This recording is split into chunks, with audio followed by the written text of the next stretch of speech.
and welcome to The Zest, the official podcast of Brunch Kiss Magazine. I'm Chelsea Ranieri, and today's guest is the founder of Fren, the brand creating elevated essentials for your best friend, including dog collars that can be embroidered, bandanas, and more. You might have seen her stylish dog accessories in collaboration with Free People, Monty's, and Sidecar Doughnuts. I'm so excited to welcome Aisha Ross to The Zest.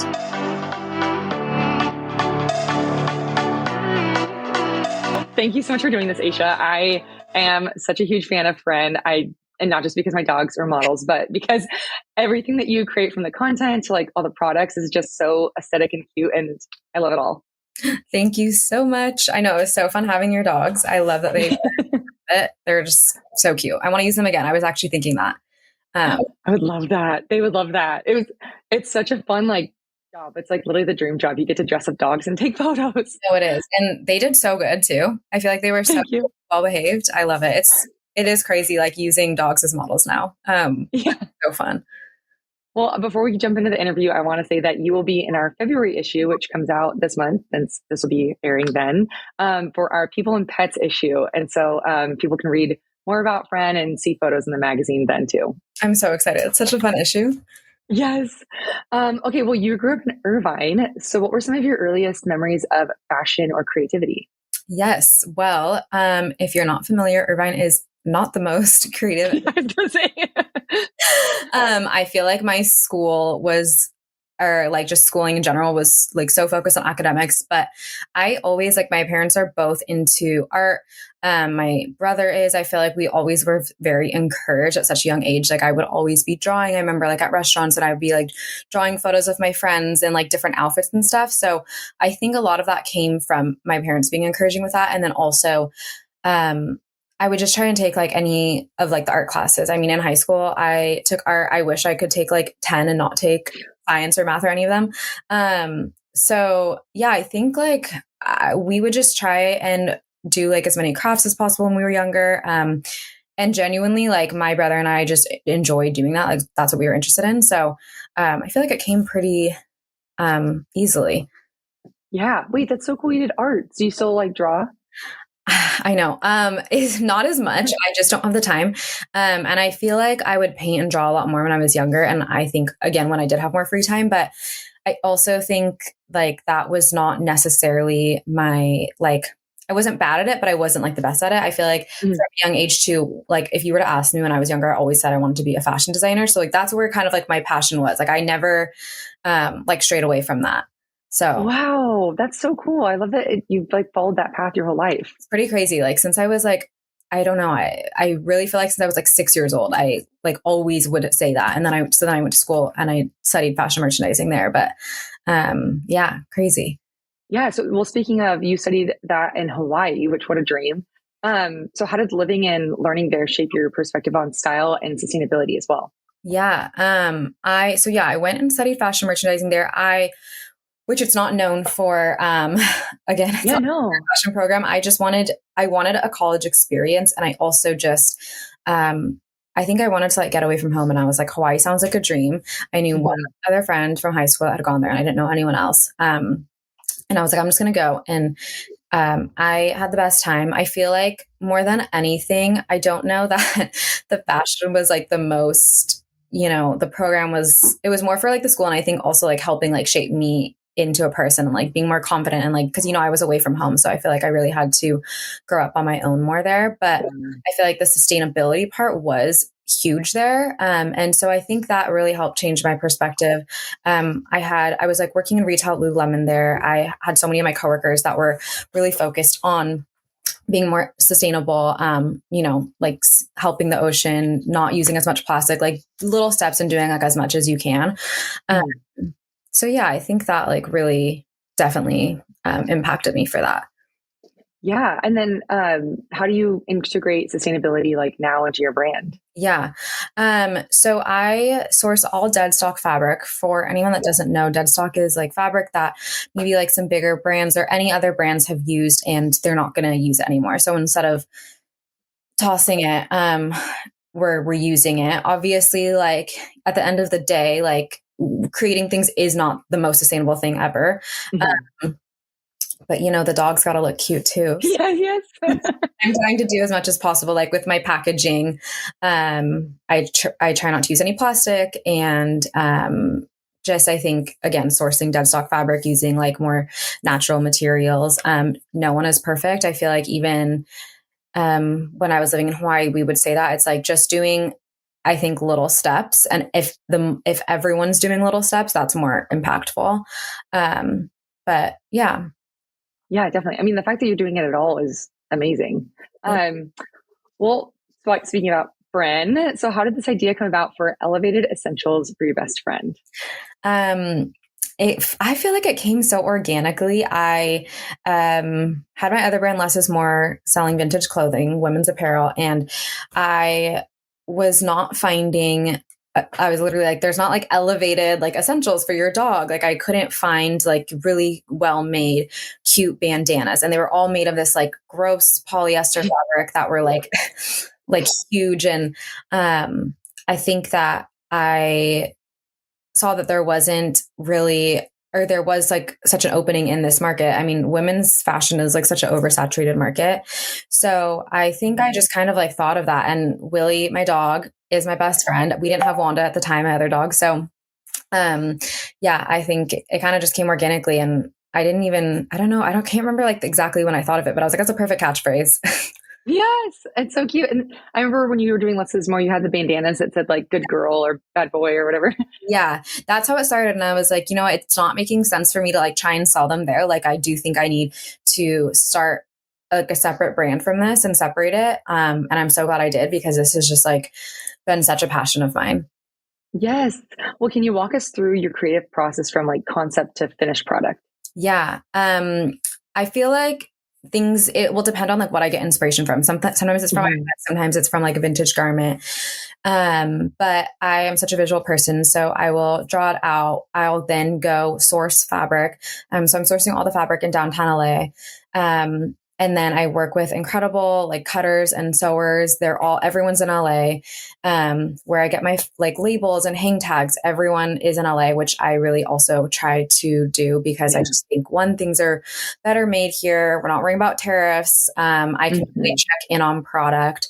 And yeah, I work with my sewers and pattern makers, and they really help me. Like a lot of times there will be tweaks, and I try to not be too much of a perfectionist, because then I feel like the product will not get out there. And then my dogs are like my models, which is really actually tough, because there's not really like a guideline. Like for women's fashion, there's a guideline of like the sizing.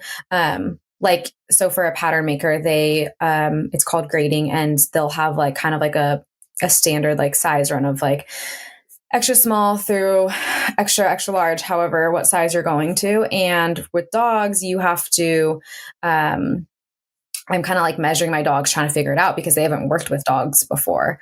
So getting the size right is, I will say, like the hardest thing. Yeah, that sounds really hard. And it's nice that you have like a big dog and a little dog. It's actually so nice, because with fashion, you use fit models. And you kind of use like models to fit your product on, and that's how you'll test it out. But again, like it's all new. It's new to me still too. I'm still learning every day. So, but having the big dog and small dog is so, so helpful. And their bodies are like different. Like Willie has such a big chest, so it's so different than Wanda's. But it's really helpful. Yeah. And honestly, like I feel like your sizing was perfect, because I got like a extra small and a small, I think, and it fit my dogs like exactly how it needed to. I feel like I've nailed the neck size. But yeah, making clothes is a whole other beast. Well, what do you hope people feel when they connect with your pieces? I hope they feel their love for their dogs. I hope that they can really like see the like how great the product is made and the quality. And I think it's just fun. Like obviously the stuff that I'm making, it's not utility. It's not for your dog's health. So it is for fashion at the end of the day. But I hope it makes you feel fun and like make your dog, I don't know, it's just fun to like dress them up. And I also try to not make products that are like going to be so uncomfortable for your dog, and products that I would actually use for my dogs, because there are products, it's like some things are just fun too at the end of the day. But yeah, I hope it just makes you feel fun and makes you want to take your dog out for a cute little coffee date. Yes, it feels whimsical. I like get so excited like showing them off when they're wearing it. Fun. And that's also, I hope that people like can meet each other through that, because I feel like dogs are the best conversation starter. I always tell all my single friends, I'm like, you should get a dog or borrow my dog, because it's just so fun. And I've met so many people through like complimenting on my dog collar or whatever. So yeah, that's been really yeah. I was at a baby shower and two people that I did not know had your dog's collar on. And I was like, oh my gosh, I know that brand. I saw them the other day. They came to my pop-up and I was just telling them about that. I'm like, oh my gosh, you met my friend Chelsea. It's a small world. And also like, it's so funny. Like I have a high school reunion coming up and we're going to bring my dogs. So it's like a really easy icebreaker. Like it's such a nice, like a good icebreaker. Like, oh my gosh. Yes. Dogs are the, I'm like, I always say, I'm like, they're like my emotional support. Like, you know?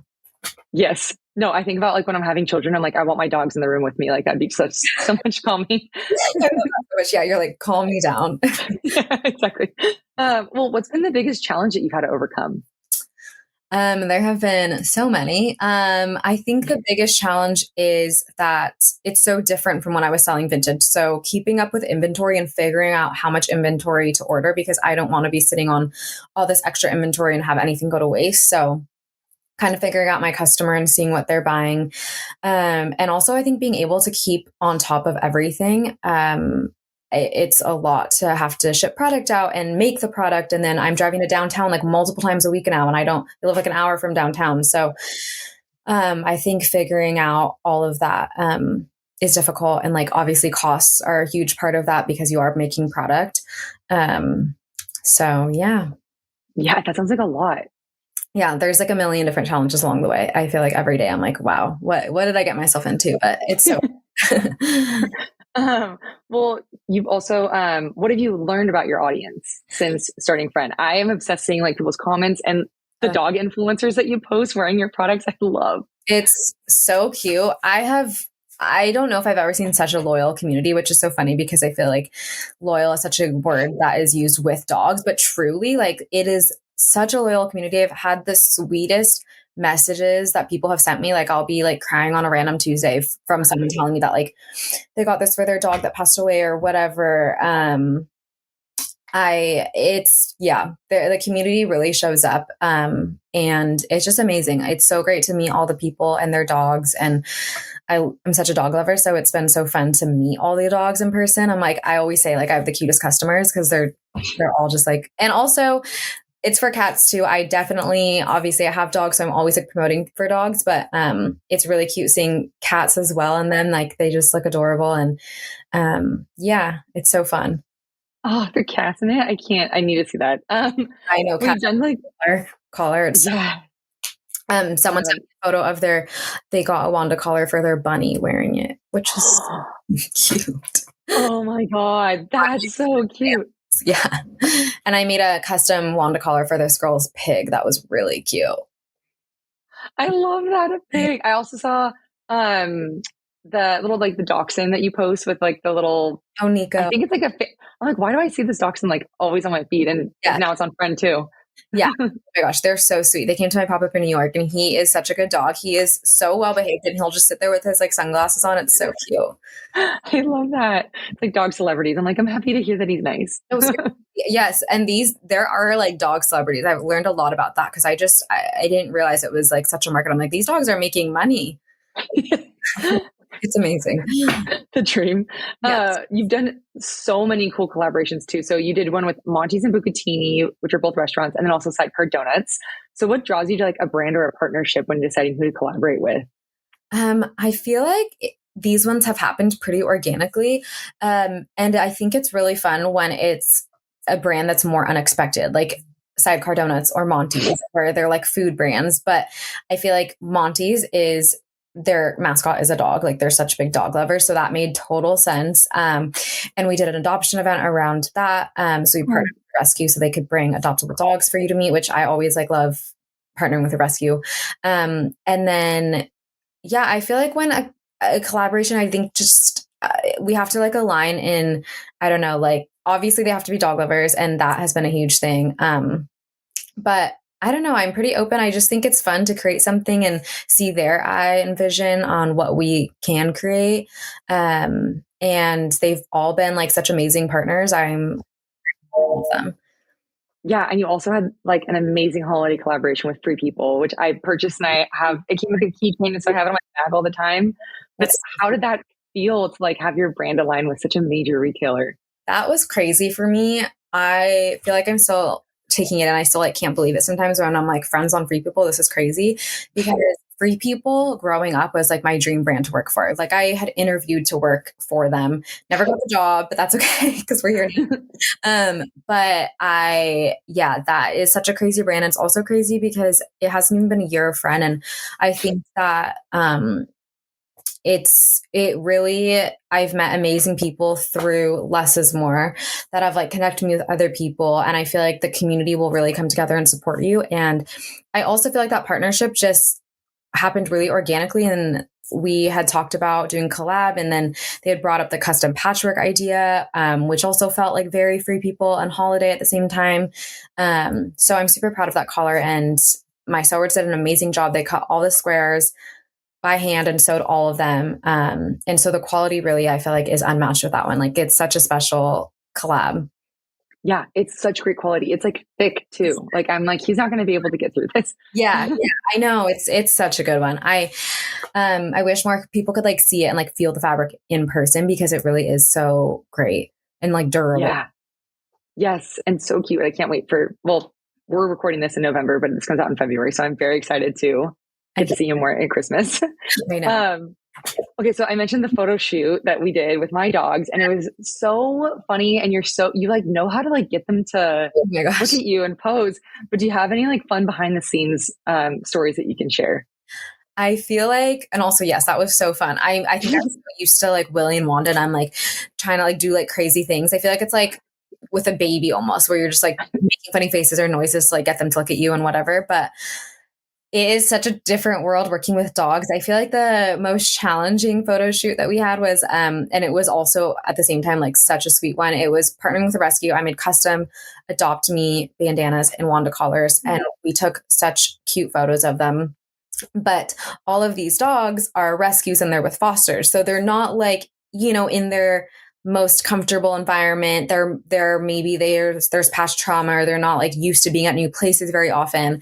So like they just weren't the most trained, but which is fine. But it was so hard to get them to sit still, and they all turned out so sweet. The photos though, and the dogs, like they came over to my house, and we had them. Yeah, my boyfriend set up like a backdrop in our backyard. So like just seeing the behind the scenes of that was probably crazy. And then we had our dogs inside, and they were like not happy to be inside. They're like, we want to like see all these dogs, but we wanted to like be respectful of these. So we just had these random dogs and strangers come to our house, and we were taking photos of them. But all the fosters were like so sweet to bring the dogs, and it was chaos, but it was.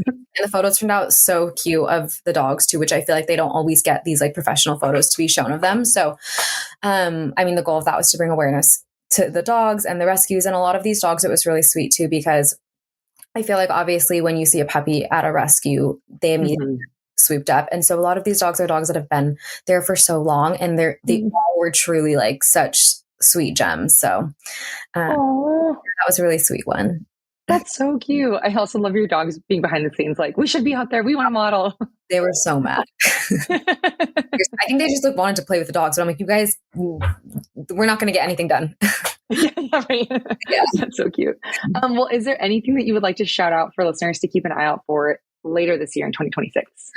Yes. Well, I just announced I'm doing a holiday pop-up. It's going to be 5 days. I'm turning a blank space into like a holiday store experience. I'm going to have some other small businesses involved that we're going to sell out. We have like some fun events. So I posted about that. That will be December 5th through the 9th. You guys should come if you can make it. And then, and there's some little fun surprises. I also haven't like shown anything yet of my holiday collection, but we just shot it. I got film back, and they are the cutest photos. I can't wait. In the holiday collection, there's a collab coming out, so stay tuned for that. And then, I've been working on products that I have been designing for a while. It's just that they keep getting pushed back because of like holidays and all this other stuff. So new products to come in the new year. So exciting. Yeah, I'm so excited. I can't wait to. launch. When's your official anniversary? Because I can't believe it hasn't even been a year yet. Really soon, December 2nd. Okay, cool. So when this comes out, it'll be a little over a year. That's so exciting. And then I'm so excited because the store will come like a few days after my 1 year anniversary. So it'll just be really fun. Oh, that's amazing. Well, we are coming to the end of our time. But before I let you go, I have 3 final questions for you that we call the Thoughtful 3. So first, since starting your own brand, what have you learned about yourself and what it means to be an entrepreneur? I have learned so much. I have learned that I need to ask for help more because I'm really bad at asking for help. But there are times, and especially like the holidays, where I really need it. I have an intern right now and she's been helping me, which has been really helpful. My brother has also been working for me. There's just so much like tedious behind the scenes work that I think people don't see. It's like stamping all the boxes, shipping out all the orders. And, you know, when I'm driving to downtown, like that takes up like half my day. So I think asking for help has been huge for me. And because I can't be everywhere all at once. And I think being an entrepreneur is one of the hardest things. I don't always recommend it, but it is also the most rewarding. I think if you are in like the right place and you're meant to be doing it, then it's amazing, but very, very challenging at times. Yeah, definitely. It sounds challenging. Yeah. It's asking for help is hard. I don't know why. It is. Yeah. Even like setting up and then I'm like, okay, I need to just like let it go and do it. I also like can be so type A in things. And so I'm like, oh, I want something like a particular way. And I'm like, I have to just let that go because like not everything, needs to be perfect. Yeah, I'm also working on that. Yeah. Well, how do you push through creative blocks when they come up? That is a very good question. I actually feel like, and I don't know if this is standard, but I feel like when I'm feeling really overwhelmed or it's like, oh, I'm not feeling inspired lately, I need to like take a day off or like 2 days off.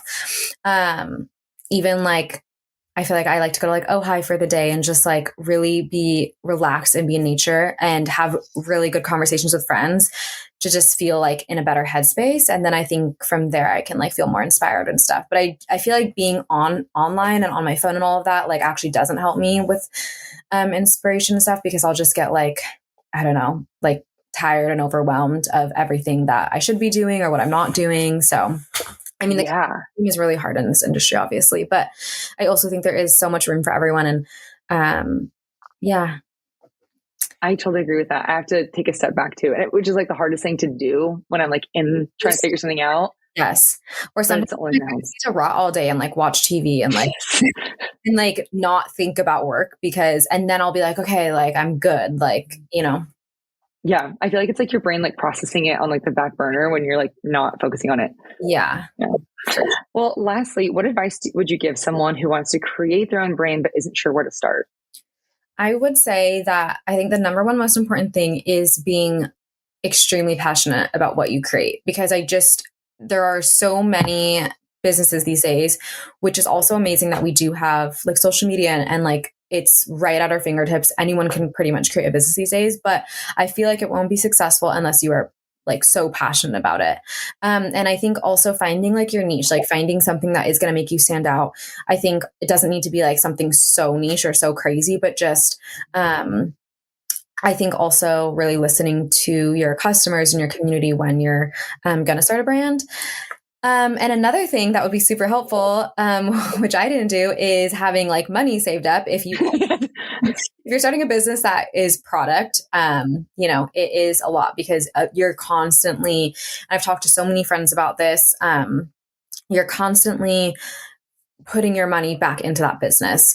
So like if you had a service, I'm always like, sometimes I wish I had like a service. I don't know what that would have been, but like a service would be really great because then you're not putting as much money into like physical product. But I think that I do encourage you to start your own brand if you're passionate about it because it is the best thing. It's so rewarding to see like people connect and see everyone like love your product. And and you're on your own schedule. I think that was a big thing for me is like, I'm not someone that works well under someone else. I really think that like I like strive to be my own boss. So if that is you, then like go for it. I think that, it is really great. And again, you like can meet so many amazing people through it. I also listen to a lot of like business podcasts or founders that I admire, that have started their own brands. So I think that's super helpful. Like definitely like go and just like listen to all the podcasts. I'm always driving. So, I try to like hear other people's stories and like how they started. And it's really interesting and also super helpful because I feel like people will give really helpful tips. And I'm also still learning. I feel like I'm so new to this at the same time. So,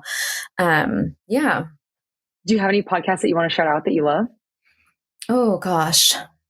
I'm trying to think. I can't think of like the names. I feel like what I will do is like I'll find like a founder, like the founder of Gia. Like I really admire her, Melanie. And so like I'll search her name into the podcast. So it's not necessarily like one podcast that I'm listening to.